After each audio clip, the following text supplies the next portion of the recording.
Hello, this is OverlordBou, and today I'll be covering the final ship for the Steel Will event, the Tier 10 German destroyer, the Georg Hoffman.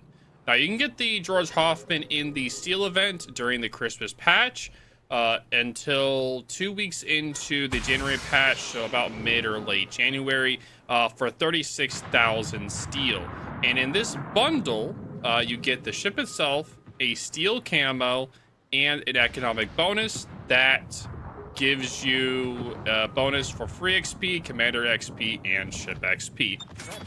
Now, during the steel event on your first purchase, you get a 15% off coupon for your first purchase of any of the 5 ships that are in the steel event.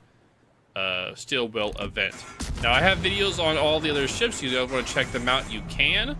But without further ado, let's start talking about the Hoffman.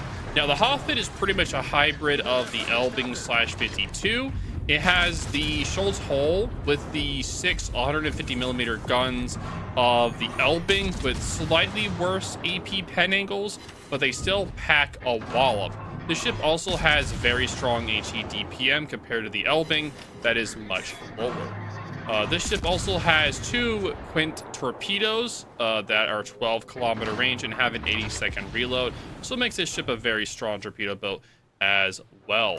Also, this ship has a lot of consumables with the German 6km hydro, the German short smoke, and the Stern DFAA, and a 3-minute duration speed boost, which you can build into 4 minutes, and I'll be showing my build at the end of the video.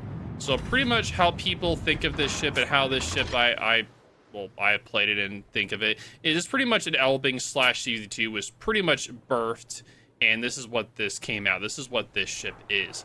It has an amazing guns, good torpedoes, and great consumables that makes this a very strong cap contesting ship, as well as a great farming ship as well.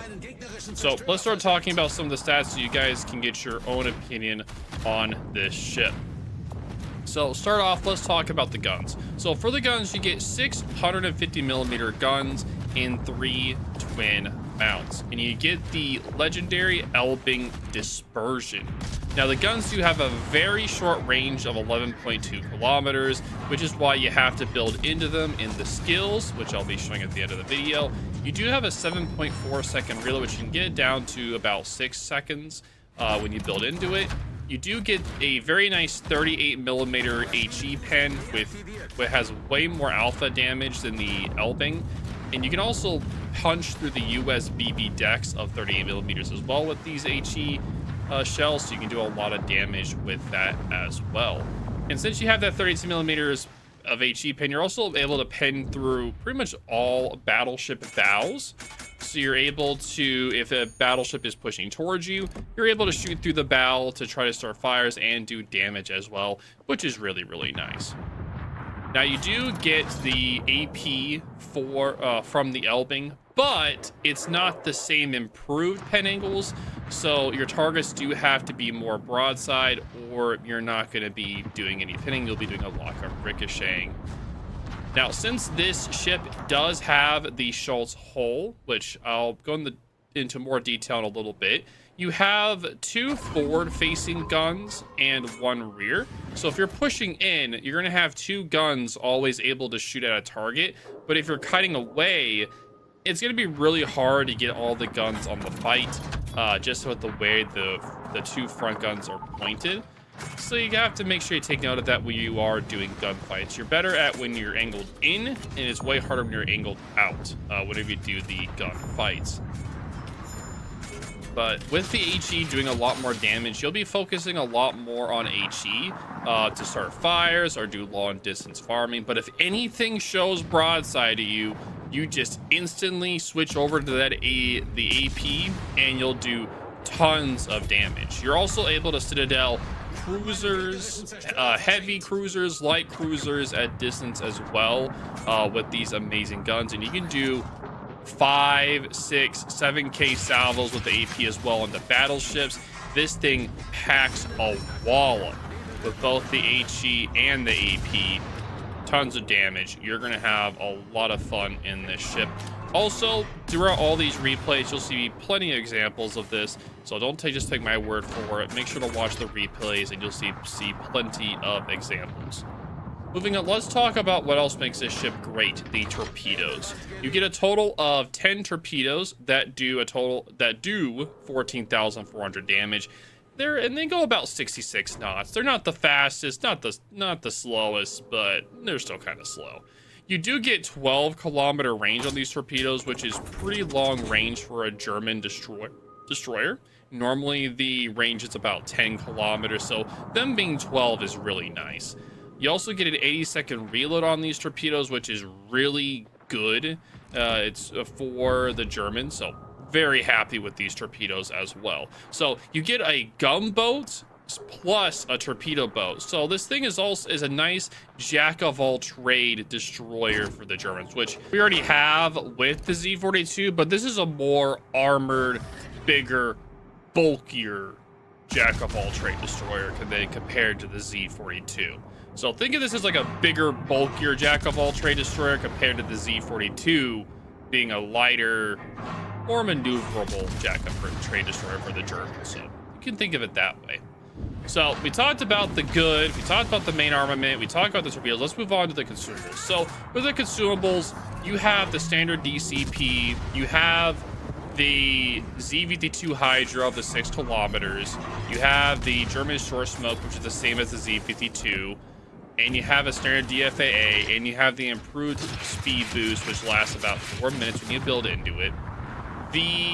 This is really the bread and butter of the Hoffmann. If the Hoffmann didn't have the hydro, the smoke, the speed boost, it wouldn't be as good as it is. But the fact it has all of these consumables is what makes this ship really great.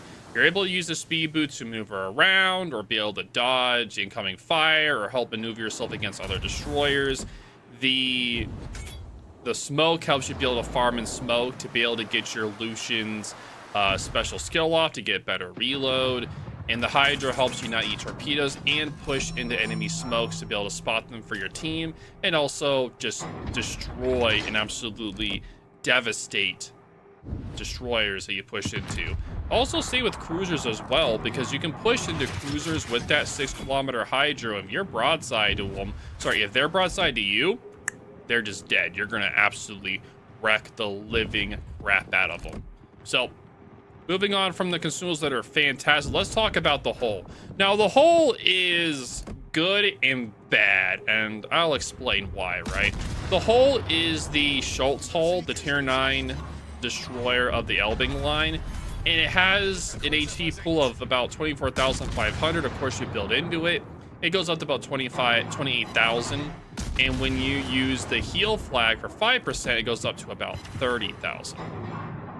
Now, this ship has a 25mm side armor, right? Which helps it where if you are fighting a destroyer, you'll want to show more of your side, as you'll see later in today's video. You'll see when I'm fighting a small and I'm showing more of my side, right? And when I do, he's shooting HE at the midsection, which a lot of people will, and he's not doing that much damage, right? And later on, he'll switch over to AP when he figures out, oh, I can shoot AP here and it'll arm. Right, and that's when I start angling to where the AP doesn't pen anymore for a small one. So you can use that 25mm side on people that don't know about that armor, and they'll do almost no damage to you, while you're able to keep peppering them with that really strong HE. And if they angle, you can maybe do an AP salvo in there, but the problem is this doesn't have the same good ricochet angles of the Elbing, so it's best just to use HE on destroyers, and you can do AP on broadside targets on cruisers or battleships. Now, you do have a 25mm with the 25mm side armor. You get that 19mm armor everywhere else, so it's tanky against destroyers, but with how big this ship is, yeah, if you get shot at by like a cruiser or a battleship, and you're like, when you're fighting a destroyer, you're not careful, you're not watching out for a little salvo, with how big this ship is, you are just going to be in a world of hurt. And this ship does not come with a heal, so whatever health you get taken off, you are not getting back. unless you have Lucian's, where he has a special talent where if you spot 3 ships, like do a spotting ribbon for 3 ships, you get it should be 300 health per it's per second for whatever tier the ship is. And since the ship is a tier 10, you would get a total of 3,000 health back, so you can use that to get your health back if you have Lucians. And of course, when you get the spotting ribbon, it's the first time a ship is spotted, or if you're spotting a target, is how you get the spotted ribbon. So you can get health back that way. But overall, you don't want to take destroyer trades when there's a lot of enemy support nearby, because if they land anywhere near you or around you, you're just going to take a lot of damage. So definitely be careful of that. Moving on from what makes a ship great to average, let's talk about what's bad. What is bad about this ship? Well, anti-air. Yeah, Germans don't have very good anti-air, so yeah. The bad anti-air is definitely not very good. Even with DFAA, it's still not good.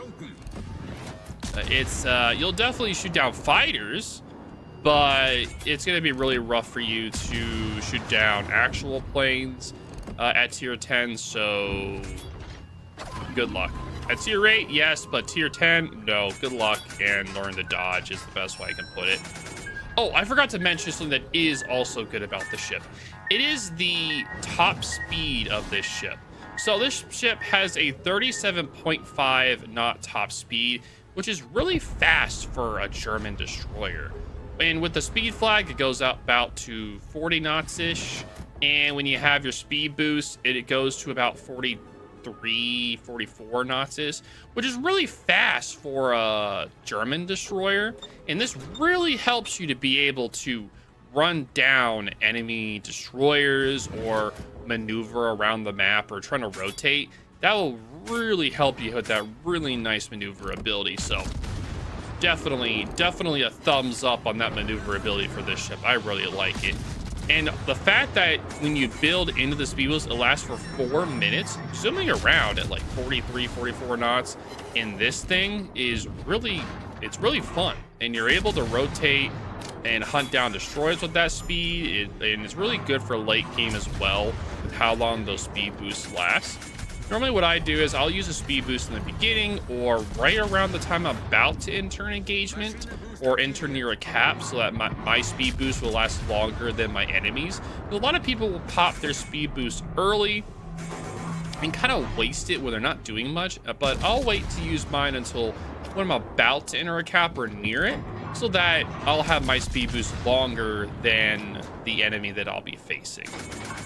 Now this is fast, but again, it's not on the same level as a French destroyer, but it's still really good for what this ship is. It's still really good.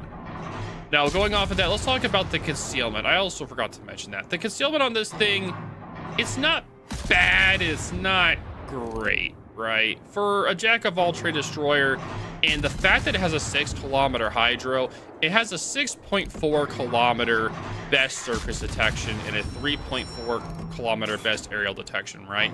6.4 kilometers may seem bad, but if you have that hydro active and you get spotted, you're more than likely or not going to push into whatever's spotting you, and you're gonna hydro them.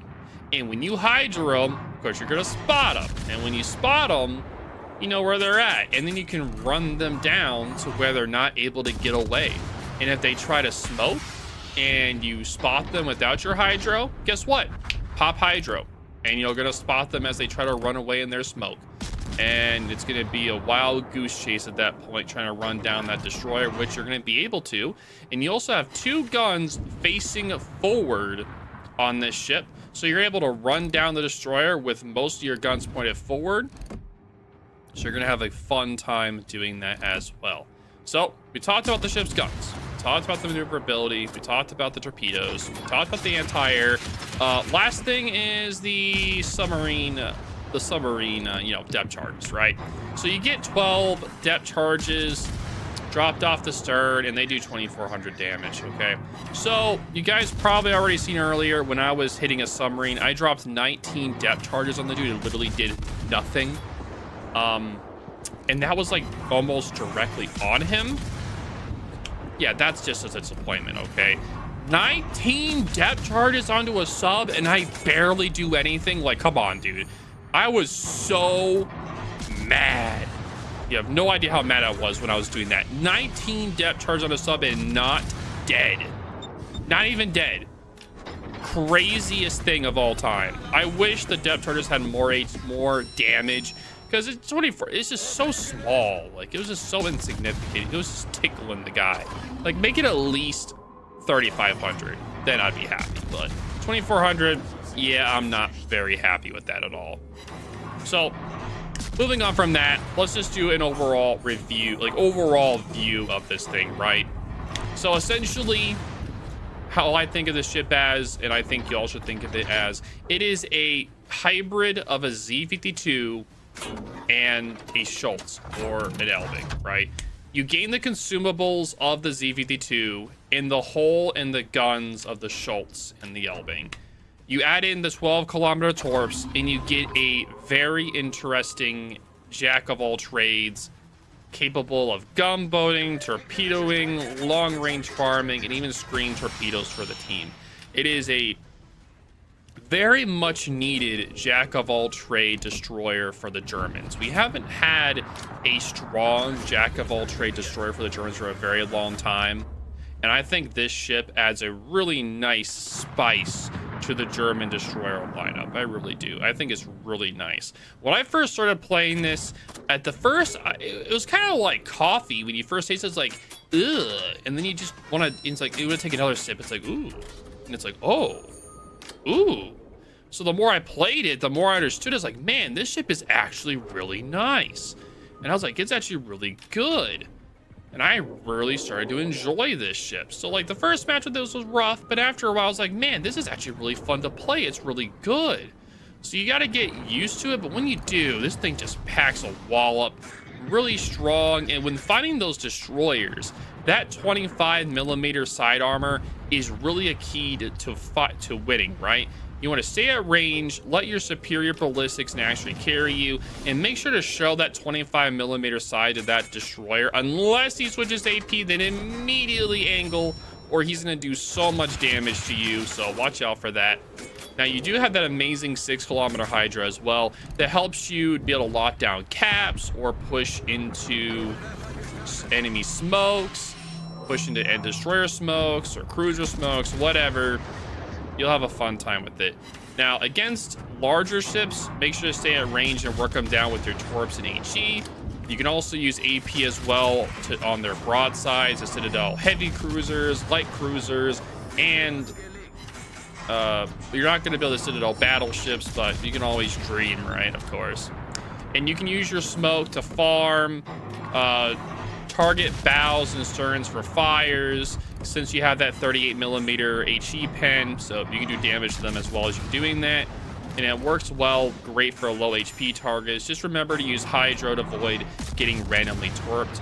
A good tip that I would say for when you want to activate your Hydro, around the 18, 15, like 18 and a half minute mark in the match, right? So if you look at the top of the timer, it says 20 when it starts, right?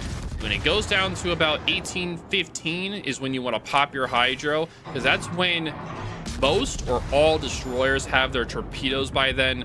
So you'll have your Hydro up to be able to scream for your team. So that's normally when I pop my Hydro, so that I'm prepared and not surprised by any torpedoes.